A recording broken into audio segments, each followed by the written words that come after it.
نحمدہ و نصلی علی رسولہ الکریم، اما بعد، فاعوذ باللہ السمیع العلیم من الشیطان الرجیم، بسم اللہ الرحمن الرحیم، اللہم صلی علی محمد وعلی آل محمد وبارک وسلم۔ ناظرین، میں ہوں حافظ محمد حسن رضا ایڈوکیٹ، اور آپ دیکھ رہے ہیں لیگل ہیلپ ود حافظ محمد حسن رضا۔ آج کا ہمارا موضوع ہے اخراجات وصول کرنے کا مرتہن کا حق، رائٹ ٹو ریسیو ایکسپینڈیچر۔ دفعہ 72 قانون انتقال جائیداد ہے کہ جس کے تحت مرتہن جو ہے اسے ان صورتوں میں جو رقم وہ خرچ کرتا ہے، ایسی رقم راہن سے حاصل کرنے کا حق دیا گیا ہے۔ سب سے پہلے ہے جائیداد مرہونہ کو تباہی سے بچانے کے لیے جو اخراجات وہ کرتا ہے، ایسے اخراجات جو ہیں وہ واپس وصول کرنے کا حقدار ہے۔ دوسرا ہے کہ جائیداد جو ہے وہ ضبط ہونے والی ہے، اٹیچ ہونے والی ہے، کسی جگہ پر اس نے پہلے ہی پراپرٹی مارٹگیج کی ہوئی ہے، تو اس ادائیگی کے عوض یا کسی عدالتی ڈگری کے بدلہ میں پراپرٹی جو ہے وہ ضبط ہونے والی ہے، تو ایسی ضبطی سے بچانے کے لیے وہ اخراجات کرتا ہے، تو وہ ایسے اخراجات جو ہے وہ راہن سے وصول کرنے کا حق رکھتا ہے۔ اس کے علاوہ ہے کہ نیلامی کی صورت میں جو اخراجات ہوں، یعنی کہ جائیداد جو ہے وہ نیلام ہونے والی ہے، تو اسے نیلامی سے بچانے کے لیے وہ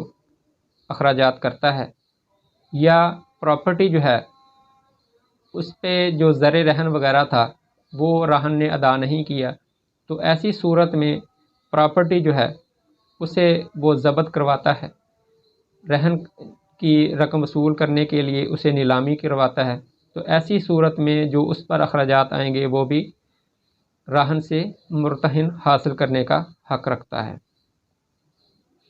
جائیداد مرہونہ پر راہن کے استحقاق کی حفاظت کی خاطر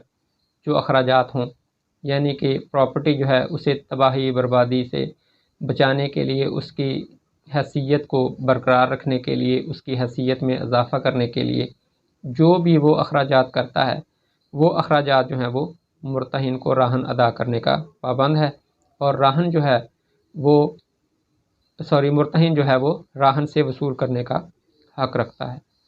راہن کے خلاف اپنے مفادات کو برقرار رکھنے اور ان کی حفاظت کی خاطر،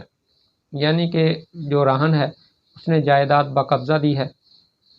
اس کا انتقال کروا دیا ہے، اب وہ پراپرٹی جو تھی وہ کسی اور کے پاس بھی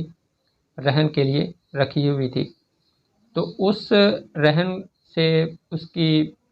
جو رقم ہے وہ ادا ہو گئی یا ہونے والی رہ گئی، تو اس میں جو ایکسپنسز جو تھے وہ ادا کرنے کے لیے راہن جو ہے اس کے جو خلاف مفادات تھے اس کو بچانے کے لیے اس نے اخراجات کیے، تو ایسی صورت میں جو راہن ہے وہ مرتہن کو وہ اخراجات ادا کرنے کا پابند ہے کہ جن کے تحت جو مرتہن ہے اس نے جائیداد مرہونہ پر اخراجات کیے ہوں اور اس کی حفاظت کی ہو۔ جائیداد مرہونہ اگر قابل تجدید پٹہ ہو، تجدید پٹہ کی خاطر یا اصلاحات جائیداد کی خاطر جو اخراجات کیے جاتے ہیں، وہ بھی اخراجات جو ہے وہ مرتہن حاصل کرنے کا حق رکھتا ہے۔ ایسے اخراجات مرتہن راہن سے وصول کر سکتا ہے، اگرچہ دستاویز رہن میں اس کے برعکس قرار ہوا ہو تو صورتحال مختلف ہوگی، یعنی کہ اگر دستاویز رہن جو ہے اس میں یہ بات بیان کر دی گئی ہو کہ یہ رقم وصول نہیں کر سکتا، تو ایسی صورت میں وہ رقم وصول کرنے کا حق نہیں رکھے گا، لیکن اگر یہ بات اس میں تحریر نہیں ہوئی تو پھر وہ رقم وصول کرنے کا حق رکھتا ہے۔ انفقاق یا بیعات کی صورت میں خواہ بذریعہ عدالت ہو یا بذریعہ عدالت نہ ہو، مرتہن ایسے اخراجات زر رہن میں شامل کر کے وصول کر سکتا ہے، یعنی کہ حق انفقاق جو ہے اس صورت میں کوئی اخراجات ہوئے ہوں یا زر رہن جو ہے وہ ادا نہیں ہوا، زر سود جو ہے وہ ادا نہیں ہوا اور عدالت میں نالشات وغیرہ دائر کرنی پڑ جاتی ہیں، تو ایسی صورت میں بھی جو اخراجات ہوں گے وہ بھی مرتہن جو ہے وہ راہن سے حاصل کرنے کا حقدار ہوگا۔ یہاں پر ایک جو وضاحت ہے وہ ضروری ہے، مرتہن ایسے اخراجات وصول کرنے کا حق رکھتا ہے جو ضروری ہوں غیر ضروری اور فضول قسم کے اخراجات کے وصول کرنے کا کوئی حق مرتہن کو حاصل نہ ہے۔ اصلاحات کے لیے کیے گئے اخراجات اس قسم کے ہوں گے کہ جائیداد مرہونہ کے لیے ایسے اصلاحی اخراجات ضروری ہوں، ورنہ مرتہن ایسے اخراجات حاصل کرنے کا کوئی حق نہیں رکھتا۔ اس کے لیے جو ہے وہ عدالت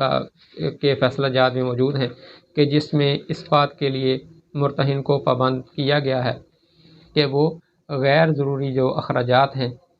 یا فضول اخراجات جو ہیں وہ وصول نہیں کر سکتا، کیونکہ وہ اس نے اپنی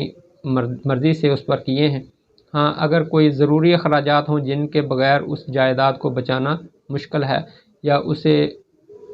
اس کی حیثیت میں اضافہ کرنے کے لیے اس سے جو واجبات وصول کرنے کے لیے یا اس سے پیداوار حاصل کرنے کے لیے جو بھی اخراجات کیے جائیں وہ مرتہن جو ہے وہ حاصل کرنے کا حقدار ہے۔ یہ تھا ہمارا آج کا موضوع،